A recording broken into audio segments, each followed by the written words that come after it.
Greetings, Word Horde. We're here with an exciting option for you, a version of our podcast without any ads. That's right. No advertising interruptions, just the content you love, ready to go in your favorite podcast apps like Spotify and Apple Podcasts. It's another way to support the show, ensuring that we keep bringing you the word stories and language explorations that you love. Try it at waywardradio.org/ad-free. And it's affordable. For just a small subscription fee, you can enjoy A Way with Words uninterrupted, except by us. Plus, it makes a great gift. Know somebody who loves language as much as you do? Give them the gift of words. Easy to sign up, easy to enjoy. It's the same A Way with Words, just streamlined for your listening pleasure.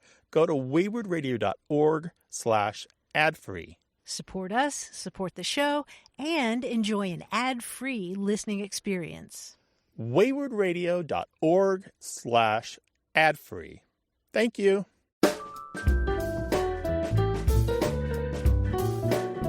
Welcome to another mini podcast of A Way with Words. I'm Martha Barnett. Recently on our show, I made a linguistic boo-boo. Did you catch it? We were talking about the word podium. And a listener named Joel noted that the word podium originally meant something that you stand on. But more and more, people are using it to mean something you stand behind. And Joel called to say he was none too happy about that. So I told him he was right about the roots of the word, even though the meaning of the word podium is now changing.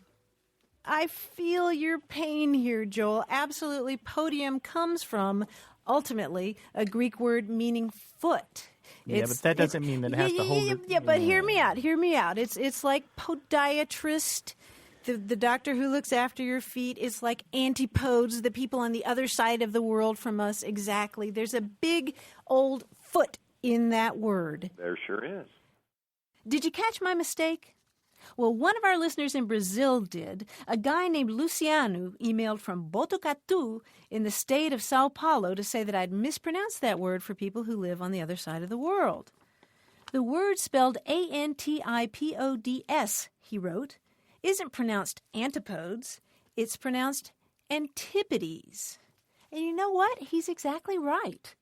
The Oxford English Dictionary defines Antipodes as, quote, those who dwell directly opposite to each other on the globe, so that the soles of their feet are, as it were, planted against each other.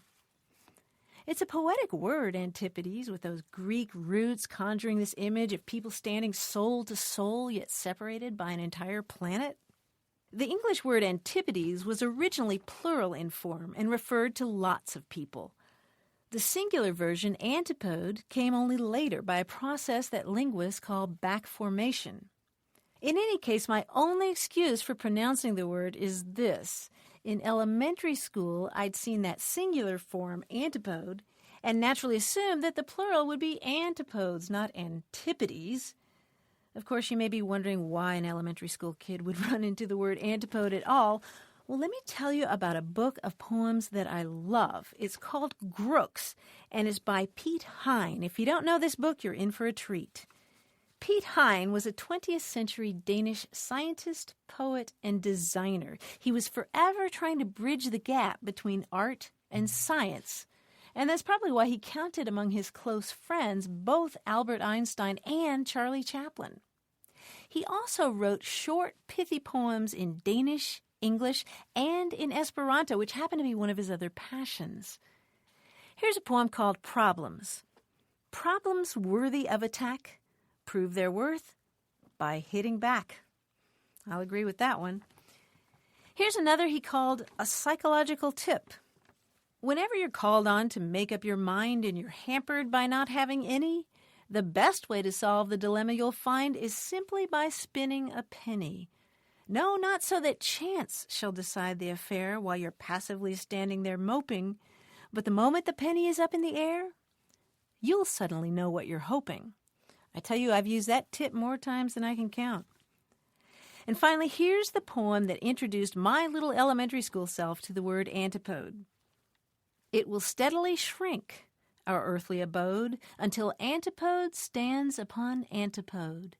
Then souls together, the planet gone, we'll know the ground that we rest upon. The book is called Grooks by Pete Hine. Go to waywardradio.org for more information about this famous Danish poet and his work. Well, whether you're with us here in the States or you're a far-flung antipode, we'd love to hear your thoughts and questions about language. You can send your emails and suggestions and your corrections to words@waywardradio.org or call and leave us a message anytime, day or night. The number's 1-877-929-9673. For A Way with Words, I'm Martha Barnett.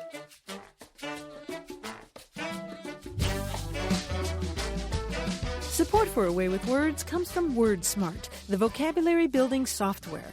Improving your vocabulary, reading comprehension, and critical thinking skills will increase your chances for success. Learn more online at wordsmart.tv. And from iUniverse, supported self-publishing. Is there a book in you?